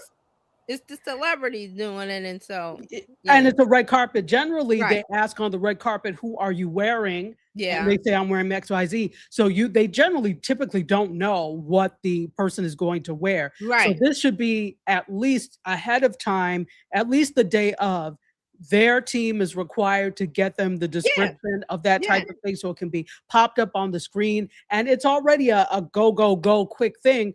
What's one more piece? To add, because they have the people on the carpet that are like the ones that maybe take too long to pose in a section. They have the people for the gala to come along and say, okay, let's move along because so and so is behind. There's the backlog. That person could be texting the commentator. I mean, it's not like they gotta have runners. It's 1954. Yeah, exactly. Yeah, you would think so, but it's not. They're not. So I think that the operative thing, the reason I wanted to talk about the Met Gala is obviously it's become more and more mediated, meaning that we see it in media more. Before, when I first started watching the Met Gala, you may have seen one, maybe two streams about it. Now there were AP had a stream, Vogue themselves had a stream. There were every single major outlet or whatever that was there had a stream of the Met Gala. So now you have more choices in terms of how to watch it. Obviously, the controversy this year was that Jeff Bezos was one of the major sponsors, and this made people feel some type of way while you are schmoozing. And if you ask me, that whole thing of being a sponsor of the Met Gala was so that his Desperate Housewives wife, Lauren Sanchez, or whatever the heck her name is, could wear that terrible dress. It was a nice dress, but she did not meet the assignment. Yeah, she was supposed to be who was it? It's Madam X by, I forgot the artist. There's an artist that did portraits of rich people, and it's called Madam X, and the dress she had on, which didn't show the dress from, I think it's called Madam X, the dress, the painting, the face painting. So no, but see, here you go. You didn't know. It looked like a regular dress. It looked like a regular schmegular dress, and yeah, but it was based off a painting. I forgot the artist. It's called Madam X, I think. Let me Google it real quick. Go ahead. But that's also what happens when you don't have very much imagination. You go with the safe, with the what's name. If this is your first Met Gala, baby, you better show out. Yeah. So it's Portrait of Madam X, and I know this because this is one of my favorite artists, John Singer Sargent. Okay. And okay. It's a painting of Virginia Gatto, a Parisian socialite. So it's a very famous painting. Like if you've been to the museum and you know art and stuff, you know Sargent is a popular one, and especially here in New York. Like his stuff is everywhere. But that's how I knew what it was. But nobody knows because it's just a painting of a lady in a black dress. The operative thing is show that you belong there. You don't, but show that you belong to be. You why go so safe? There. Lauren Sanchez, you're married to Bezos. Go wild, do Madonna things with it. Well, and that's exactly the thing. There's already contention because people don't want your wretched husband there. They don't want you there. Right. You are the epitome of what this country does not like right now. So if you're going to be there, do it well. Yeah, you have to show people you deserve to be there. And frankly, you don't. If you're there, do it. Don't play safe and be. To me, it was a lot of them was timid about they didn't want to be talked about. So I'm going to wear a safe dress that looked whatever. And I'm like, why even go? Just don't go. Just don't be a part if you're afraid of being talked about. And like you said about Lauren, you married a dude, you know what's going on. Lean into it and be okay. Not that I'm saying be cavalier like the lady in the White House, you know, like her. I'm just saying okay, I'm going to own it, but I'm also going to show up and be present and do the costume art and wear something crazy. So you can talk about me. I don't care because you're already talking about me. That's how I would do it. But she didn't do it. So. Well, that's done. and at the end of the day, all of these people, even if they all get talked about, they all still were invited. They all still have their money. They had the money to go. And they could care less about us. Yeah. So it is what it is. I don't care about them. Exactly. So I have just a few stories today that I want to talk about. Let's talk a little bit with what's happening with Law and Order. Any of you watch Law and Order? No, I don't. I know about it, but I haven't. Okay. And let me excuse, this weekend is the Fort Lauderdale Air Show. And I live and it's on the beach, and you know I'm only a mile from there. So if you hear the Blue Angels or whatever, they're practicing. Ooh, the Blue Angels. Yeah. So it's actually, that's why I don't ever go to, because I can stand outside and watch the show. Yeah. Oh, the Blue Angels. That takes me back. Yes. It's kind of cool. Yeah. All right. So Law and Order actually is getting renewed for season 26. Can you believe it's been 26 seasons already? Yeah. So this is down to the wire for renewals, but Law and Order will live on, and they're doing a season 26 renewal for the 26-27 year or season. Yeah. So this is according to Deadline Hollywood. And they're expecting a pickup as soon as today, 3 days before NBC is supposed to unveil their lineup to advertisers on Monday. Now, Monday is the beginning of upfronts. And if you don't know what the upfronts are, I always explain this. The upfronts are where advertisers all come together to decide which shows they're going to advertise with. So the shows all do their different presentations and they talk about, what's going to happen, the slant, and that's where advertisers are like, yeah, I want to advertise on this show. So the upfronts are big for that. The new fronts are in the digital space. So this is really big time for television for the fall. They do one in the fall and the spring. So, and let's see what else with that, with the But yeah, so Law and Order is being renewed for season 26. Now, we don't know what is going to happen. We don't know what cuts are going to be made to the show, but details are still being worked out. The important thing is they have been picked up. So, speaking of picked up, for the year 2728, guess what is a remake is being set at Fox? Can anybody guess? No. Who? What? I'll give you a hint. Michael Landon. Little House on the Prairie? No, he was in another show. Highway to Heaven? Yes, there's a Highway to Heaven reboot coming. Highway to Heaven. Exactly. They are doing a remake for 2027-28 season.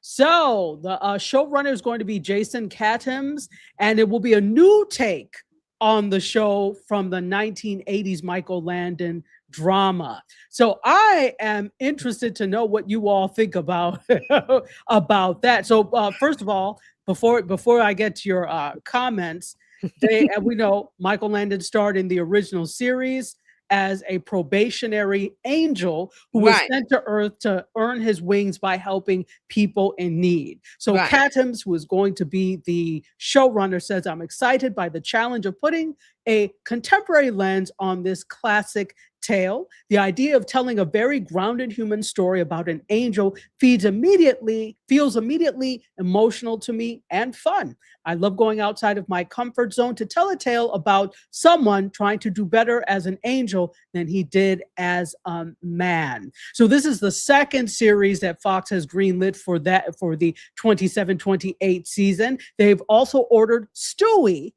which is a spinoff of Family Guy. TV's great these days, isn't it?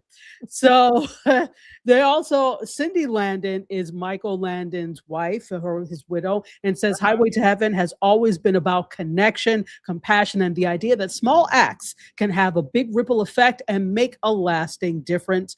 And she's serving as an executive producer on this new series, and she's very proud to do so. So now, thoughts on a Highway to Heaven reboot? Who do they have someone to play Michael Landon's part, or they're just talking about the reboot? They're talking about the reboot. We don't have all the details yet. I don't think it's been even fully cast. Okay, so if they get the right actor and update it for 2026, it might work. There's a lot of things they have to get right. Okay, they cannot do it like they did Fantasy Island. Oh, Fantasy Island was a disaster. The reboot was a disaster. They had Rosalind Sanchez, who was playing the granddaughter of Ricardo Montalban. But I was like, I watched one episode and I could not get into it. I didn't watch any. It was weird as a kid. It was weird because the whole purpose of a reboot is to bring us back to nostalgia of what the other one was, and then you took us down you hogtied us and took us someplace else. This is not Fantasy Island. I don't know where we are, but this ain't working. No, it did. And then you know what happens is when they do these reboots, I remember they did a reboot of Perry Mason too, right? Oh, and they did. I was like, what the hell is this? They tried to make it through. Now, if we know that a lot of these shows came out, not Highway to Heaven, but Perry Mason was set in the 50s, right? 50s, right. So there were certain things that, of course, were not allowed on television. It wasn't, yes, there were things like unalivings, but it was just allusions to unalivings. This new Perry Mason, it was a little too gruesome for my liking. So I hate when they do those types of things, but I guess they think it won't work if they keep the same 1950s aesthetic. Okay. I don't know. Well, they didn't have to do the aesthetics, but make Perry Mason a lawyer and not a detective. I'm like, what the heck is this? Exactly. Or they made him a private whatever it was. He wasn't an attorney. Oh, Exactly. I mean, no Della Street. There was no what this ain't Perry Mason. No, it was awful at best, in my opinion. Maybe there were some people who liked it. I did not. Then one thing about the Highway to Heaven that it worked back then was because of Michael Landon. Right. So that's what I was saying. It hinges on who they pick and how they translate everything from the 80s to now. Because like you said with Perry, you can't take, oh, well, we got Perry Mason, we got the framework, we got this, and we just plop it in 2026 because things are different. We're talking a time lapse where things are different and things that were talked about then they don't talk about now and vice versa. No. So it would have to be updated for 2026. It would have to work. It would have to be somebody that's likable, like Michael Landon was back then. Even though we know he was, as a person, he was different things when he wasn't on the camera. There was a lot of stuff happening, but as a actor, he presented this homey, feel good, from Hallmark Channel type person. Hallmark Channel. Keep talking. I just need to plug in my computer. Little House on the Prairie, which was very believable, and because Michael Landon was a good actor. He was a good actor. So all of those things have to come into play. So I want to see more before I say I'm going to watch it. And also, if they're going to do Highway to Heaven, they should do Della Reese's show with the angel. Oh, Touched by an Angel? Yeah, they should do that too. If they get this right, then do the Touched by an Angel. Be sure there are more angel type things coming if this goes well. Absolutely. I could see it working, but they have everything has to be in place. Everything. I agree. All things in place. Everything. So we'll see what ends up happening with that. We'll see. Yeah. So that's a nice little piece of news. All right, let's talk a little bit about, now I forgot to lead off with this, but we know that outspoken, or maybe you don't, CNN founder Ted Turner passed away at the age of 87. Mm-hmm. That still seems kind of young. I thought he would have been like much older. 87 is not, not these days, right? Dick Van Dyke is 100. So Dick Van Dyke is still kicking it. Dancing, it really and stuff, is. So and I love Dick Van Dyke. Me too. So you can still move and groove at 87. You can. So I'm not sure exactly what happened, but as we know, CNN was the biggest things, and of course you had the Turner Classic Movies and those types of things. So he was a media mogul, he was a philanthropist and a conservationist, and he passed away Wednesday. And here's the thing, CNN, it's almost 50 years ago that CNN was founded. Wow. That unilaterally made such a huge impact on journalism, the world of television news, because if we think about it, remember, television news came on at specific times of the day. Back then, you had the 6 o'clock news, 3 channels, 11 o'clock news. That was it. 4 major channels. That was it. And after the news, television often went off the air, right? Depending on what the static. 3 a.m., 2 a.m. There was exactly dun, dun, dun, dun, it played the music and it went off. Exactly. And it was very local, right? So remember, cable TV started to explode in the 80s. 1980 was also when MTV was founded, right? So I begged for that MTV. Ooh, man, my mom was like, I wore her down. I wanted that MTV because they told me, go to your parents and say, I want the MTV. I want the MTV. Oh yeah, we could go to our parents all we liked, and the answer was always no. So. I wore my mom. I wore her down. See? It took a while, but we got it because she was like, "I'm not paying." It was the concept of paying for TV because, like we said, we had the free, the free over the air channels. Like people were like, "We're not paying for TV."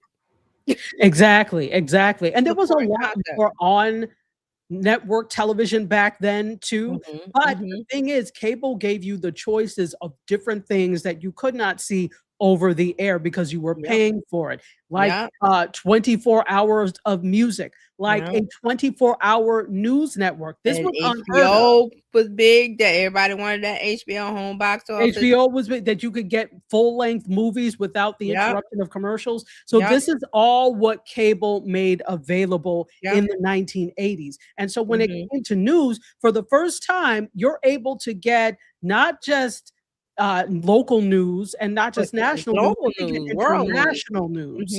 You can see what's happening around the world. Let me tell you, if you're an African child, your parents that grew up like in the 80s and 90s, your parents' favorite channel was probably CNN. My father loved CNN. Okay. And if you, the big thing is, you know, for me as a journalist, as a communication person, if I had gotten on CNN, the world would have been. Oh, you made it. They'd have been so proud. Telling everybody, going to the grocery store, you know, my daughter's on CNN. You see that? My daughter. She's on CNN. Okay, that would have been the big thing. They would tell everybody, the mailman, the person walking down the street. Exactly. Hey, you know, my daughter's on CNN. Exactly. That was the huge thing, right? So it really, CNN opened up the world to the world, and that was the big thing. So that was how it was a huge contribution. It was. It changed the world of news and journalism forever. Like, it just.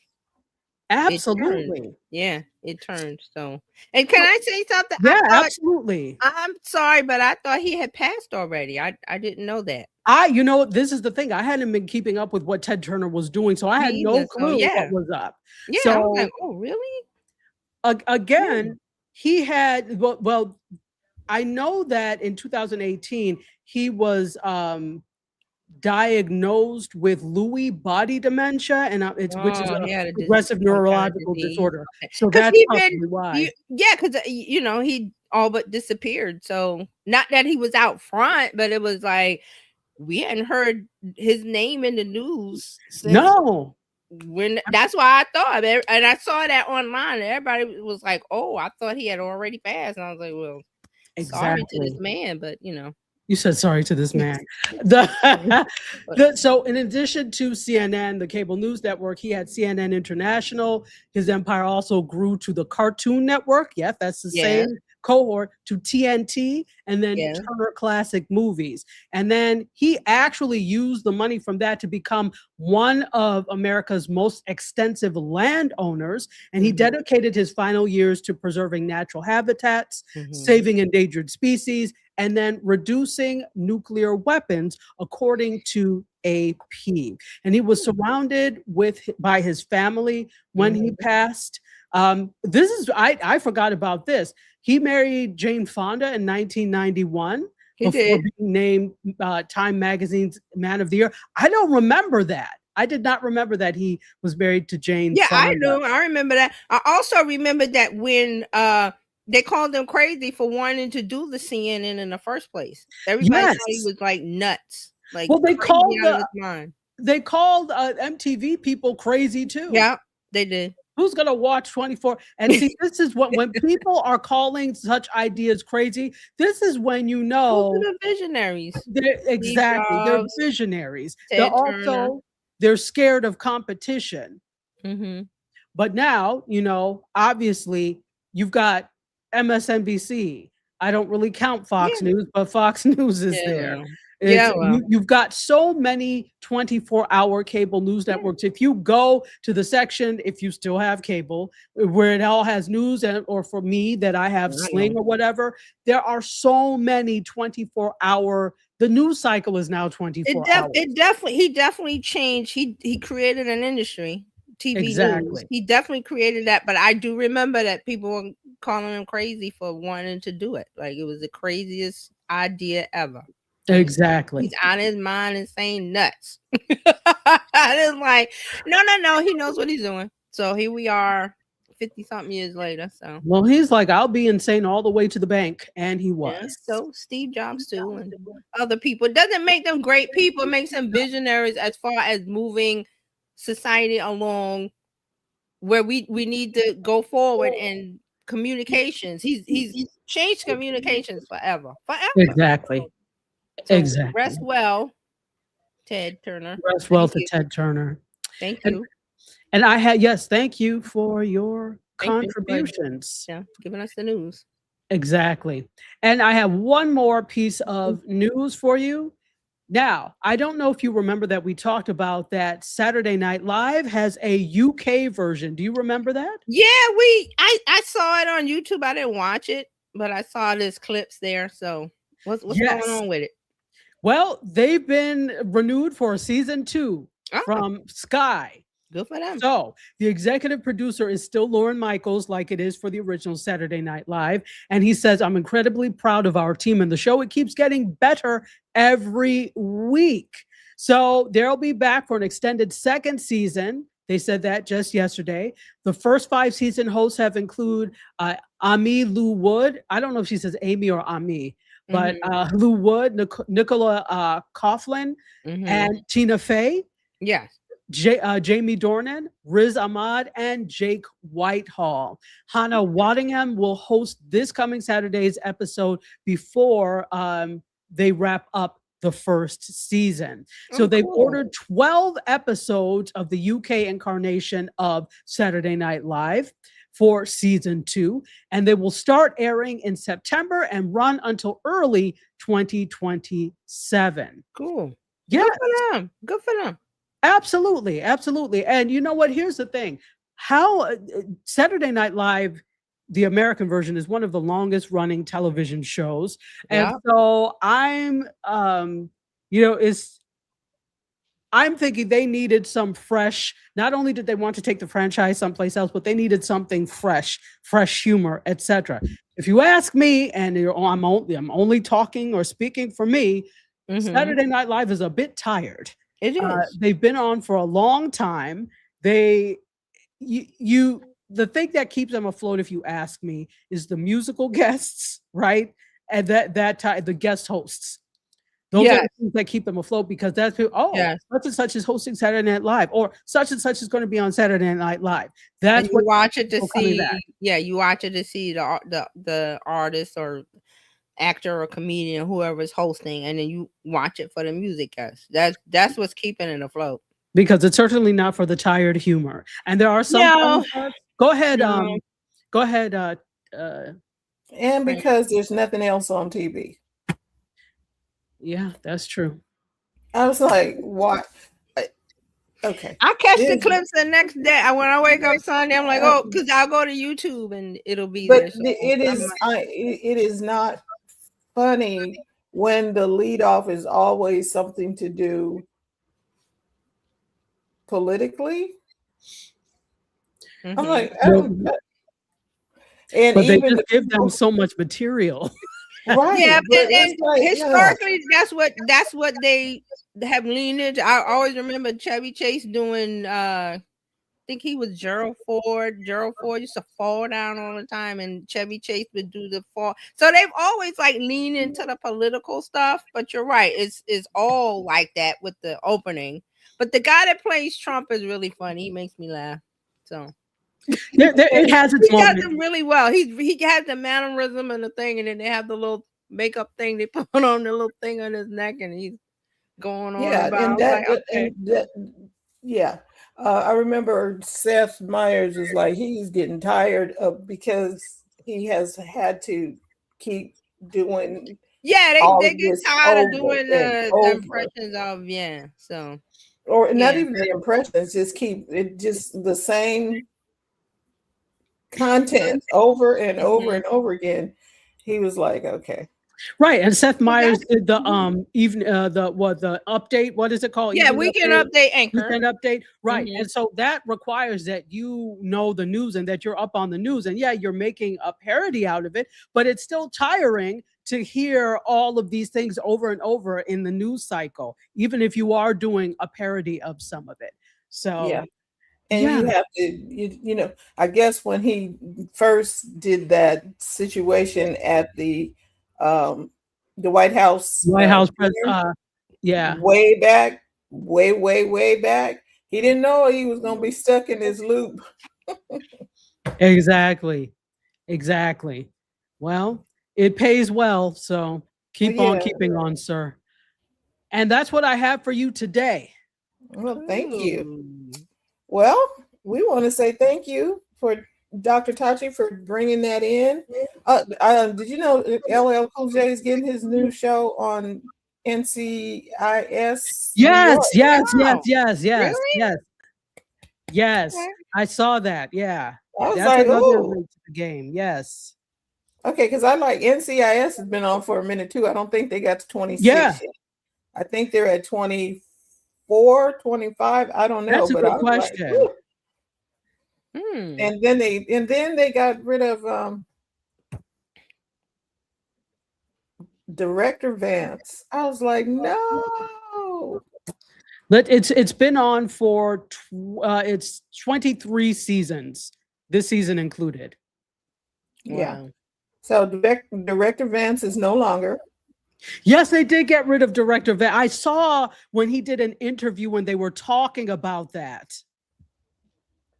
But do you think that he actually will show up in kind of flashback type things? I think that might happen because Mark Harmon, he took a vacation. They didn't kill him. He just said, okay, I'm done.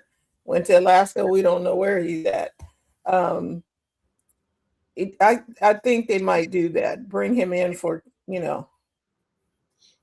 different things. But it also shook up the status quo. You're like, what? Wait, remember the time where they were killing off like lead characters in different shows? Yeah. Shonda Rhimes was good for that. So anyway, everybody, thank you so much for watching us today, watching with us live and on the replay. Check Dr. Tachi out on Mediascope. Yes. Yeah. Okay. And TJ, you can catch her here on Tuesday. All things marketing with Marketing Talks Tuesday, 8 a.m. Pacific Standard Time. And then we'll be back again next Friday with more Tech Life Weekly. Talk to you all soon. Enjoy the rest of your weekend and happy Mother's Day to all. Happy Mother's Day. Happy Mother's Day. Happy Mother's Day. Thank you. Bye, everybody. Bye-bye. Bye. It's going to take us home. Thank you for tuning in today. We trust you've learned something to help you build a more profitable business and take the hassle out of your hustle. See you next time.